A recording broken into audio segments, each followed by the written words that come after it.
এরপরে আরো কাজ নামছে, যেগুলো আমাদের একেবারে ধরে ধরে রাস্তার কাজ, জলের কাজ, জলের কল এসছে, জল আসেনি।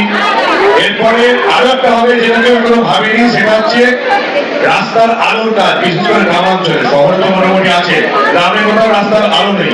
আমরা নারী নিরাপত্তার কথা বলি, বড় বড় ডায়লগ দিই নারী নিরাপত্তা নিয়ে। আরে বাবা, যে গ্রামে রাস্তায় অন্ধকারে আলো নেই, মেয়েদেরকে টিউশন ছেড়ে পড়ে আসতে হয় বা চাকরি ছেড়ে আসতে হয়, সেই চারটে পুরুষ মানুষের ভরসায় বাড়ি উঠতে হয়, সেই রাজ্যে নারী নিরাপত্তার কথা মানায় না। নারী নিরাপত্তার প্রথম কাজ হচ্ছে রাস্তার আলো। ভাই, এটা হচ্ছে মোটা কথা, তারপরে ডায়লগ মারবো। ফলে প্রচুর কাজ শুরু হচ্ছে। আর আরো বড় একটা পরিকল্পনা আমি অলরেডি আমাদের মাননীয় মুখ্যমন্ত্রীর কাছে পৌঁছে দিয়েছি। সেগুলো এখন প্রকাশ্যে বলবো না, সেগুলো হলে আপনারা সবাই জানতে পারবেন। বড় বড় পরিকল্পনা, যেটা আমরা গত 30 বছর ধরে মেমারিতে স্বপ্ন দেখেছি। আমি যখন ছাত্র ছিলাম তখন যে স্বপ্নগুলো দেখতাম, সেগুলো সত্যি করার জন্য আমি নিজে উদ্যোগ নিয়েছি। মাননীয় মুখ্যমন্ত্রীকে বলা হয়েছে কিছু ক্ষেত্রে রেলমন্ত্রীর সঙ্গেও আলোচনা হবে। দেখতে পাবেন আপনারা আগামী 1 বছরের মধ্যে যেগুলো গত 30 বছর ধরে প্রতিশ্রুতি ছিল, সেগুলো এই মেমারিতে বাস্তব হচ্ছে। আপনারা দেখে যাবেন আগামী 1 বছরের মধ্যে।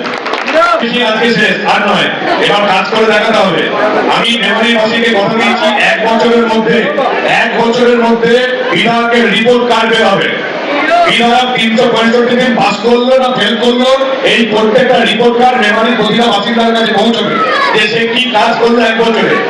কিছু করলো, ঘন্টা করতে পারলো না, কিছু করতে পারলো না, এটা প্রত্যেক মানুষের জানতে হবে। তাদেরকে ভোট দিয়ে বিধায়ক বানিয়েছে, সে করলো নাকি 1 বছরে। এটাই হচ্ছে পরিবর্তন। আপনারা জানতে পারবেন কি কি কাজ হচ্ছে 1 বছরে, 5 বছর নয়। 5 বছর হবে, তারপর আর বিধায়ককে দেখতে পাবেন না, আবার নতুন প্রার্থী চলে আসবে, সেরকম হবে না। বিধায়ক 1 বছরে কি করলো সেটা আপনাদের জানতে হবে, কি করলো 1 বছরে। আমাদের রিপোর্ট কার্ড 1 বছরের মধ্যে আপনাদের প্রত্যেকের হাতে আসবে, দেখতে পাবেন কি হলো। তাই আমাদের কর্মীদের বলছি, বিজেপি আজকে শেষ, আর হবে না। প্রচুর কাজ মানে প্রচুর কাজ। তৃণমূলের আমলে যে কাজগুলো বন্ধ হয়ে গেছিল, শুধুমাত্র খুঁটি পোতা হয়েছিল, সেই রকম 462টা কাজ একবারে শুরু করেছি।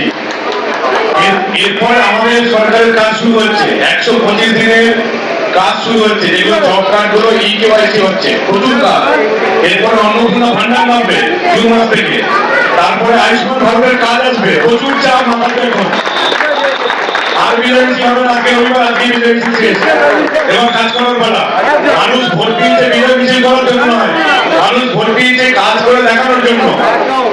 আর আমি রাজনীতিতে এই জন্যই এসেছি যে সিস্টেমগুলো পরিবর্তন করতে হবে। তোলাবাজি, দুর্নীতি একেবারে বন্ধ। কোন টোটোওয়ালা, দোকানদার, কারো বাড়ি নতুন তৈরি হচ্ছে, একটা পয়সাও কাউ বেরোবেন না। মানুষ যে ভরসা রেখেছে পদ্মফুলের প্রতি, মানুষ ভরসা রেখেছে বিজেপির প্রতি, মানুষ ভরসা রেখেছে আপনাদের প্রার্থীর প্রতি, মানুষ বিধায়ক বানিয়েছে। ফলে মানুষের এবার এই ভরসা আমাদেরকে জবাব দিতে হবে, মানুষের ভরসার পরীক্ষাটা আমাকে দিতে হবে। পাড়ায় পাড়ায় যাবো। আমার এখানে 285টা বুথ আছে, 285টা বুথে আপনাদের বিধায়ক যাবে, প্রত্যেকটা বুথে আপনাদের বিধায়ক যাবে।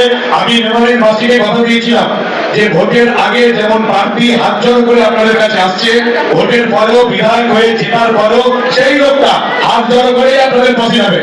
আমি হাত জড়ো করে আপনাদের পাশে আসবো, বুথে বুথে আসবো। ভালো থাকবেন। আগামী 6 মাসের মধ্যে অনেক কিছু কাজ আপনারা দেখতে পাবেন, যে কি ছিল আর কি হয়েছে। আপনারা ভালো থাকবেন সবাই।